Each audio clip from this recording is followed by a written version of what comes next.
Sir, magandang umaga. Magandang umaga. Kumusta po kayo? Okay lang po. Okay lang po. Sir. Kami po'y nagpasalamat at mapalad na nagkaroon ng pagkakataon, no, na makausap po kayo. Ano po ang ibig sabihin ng PDM? Ang PDM isang relihiyon, Philippine Association Divine Master Holy Spirit Incorporated. Okay. Ang dahilan bakit itinatag ang relihiyon na PDM para pagbigay sa pagtulong sa mga tao na nangangailangan sa pamamagitan sa paggamot sa kanilang mga nararamdaman sa pamamagitan ng kapangyarihan ng Panginoon, lalo na sa Espiritu Santo na nagbibigay po sa amin, lalo na sa mga salita na binigay niya sa amin. Ang isa sa mga tungkulin sa PDM na lahat na mga nasa loob sa relihiyon nito, yung PDM, ang paggamot sa mga mayroong mga karamdaman na mga tao, magtulong sa kanila. So, isa sa mga mandato na ninyo, Opo. isa sa mga nagiging, yun ang sinasabi natin na, isa sa mga pagiging unique ng ating religion. Oo, kapag ang isang tao magdesisyon siya kasi meron tayong freedom. Ay, may karapatan po tayo na magpili sa relihiyon na magustuhan po natin. Kapag ang tao magdesisyon siya na siya ay aanib sa relihiyon na PDM, kung gusto niya na malalaman niya o alam niya kung paano gagamutin ang mga tao na may sakit, meron kaming training na ginagawa para maturuan po namin sila paano gagamutin ang mga tao na mayroong mga karamdaman. So, mas nakilala kayo sa mga ganitong gawain? Opo. Dito sa buong Pilipinas kilala na ang PDM na isa itong relihiyon na ang lahat ng mga membro o lalo na sa mga misyonaryo at mga misyonarya manggamot. Gagamutin ang mga tao na lalapit sa amin na magpatulong sila para magamot ang sakit na ramdaman nila. Ang PDM ay naniniwala kami sa 3 persona. Okay. At ang ginamit po namin sa pangangaral ay ang Biblia, at ito ang ginagamit sa iba't ibang mga samahan o sa mga church. At ang ginamit po namin ang Biblia. At ang PDM naniwala na sa Ama na Diyos at Anak Diyos at ang Espiritu Santo Diyos din sa paniniwala po namin. Ang ibig sabihin na kami ay naglingkod sa Espiritu Santo at kasali na ang Ama at ang Anak.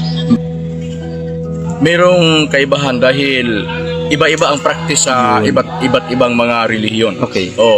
Nagdepende sa practice nila, at kami mayroong sariling practice namin na ito ang ginagamit po namin tuwing mayroong ikakasal at magbinyag.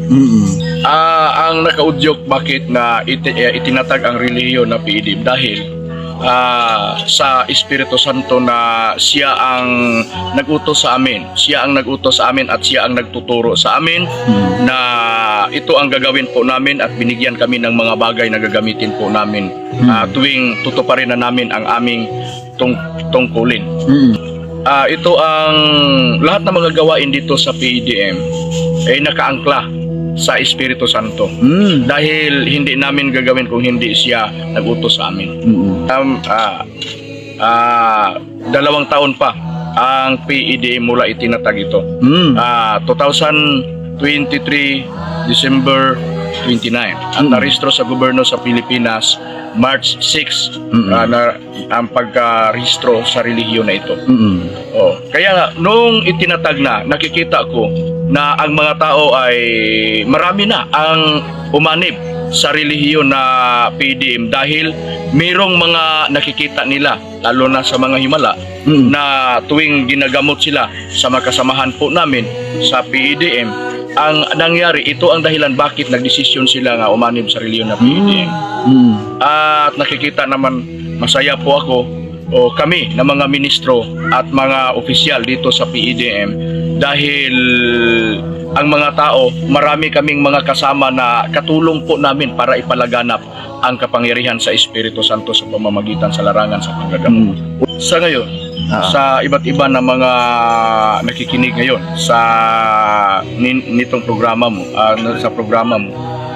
ang masabi ko lang na dahil iba't ibang practice ang iba't ibang relihiyon, ipagpatuloy lang nila ang kanilang mga ginawa para sa ikabubuti sa mga tao. Tungkol naman sa PDM, ipagpatuloy po namin ang mga ginagawa po namin na pagtulong sa mga tao na mayroong naramdaman ng mga sakit para mabigyan sila sa pagtulong sa paggamot sa pamamagitan sa mga salita sa Espiritu Santo nga binigay sa amin. At kung mayroon mang mga tao na gusto nila na manggamot para makatulong sila sa sarili nila at sa mga kamag-anak nila at sa mga kilala nila, pwede naman sila na lalapit sa amin at makipag-usap sa amin kung gusto nila, kagaya ng natutunan na po namin sa larangan sa panggagamot. Ibig sabihin ko, welcome ang lahat dito sa relihiyon na PDM na walang pinipili kahit sino man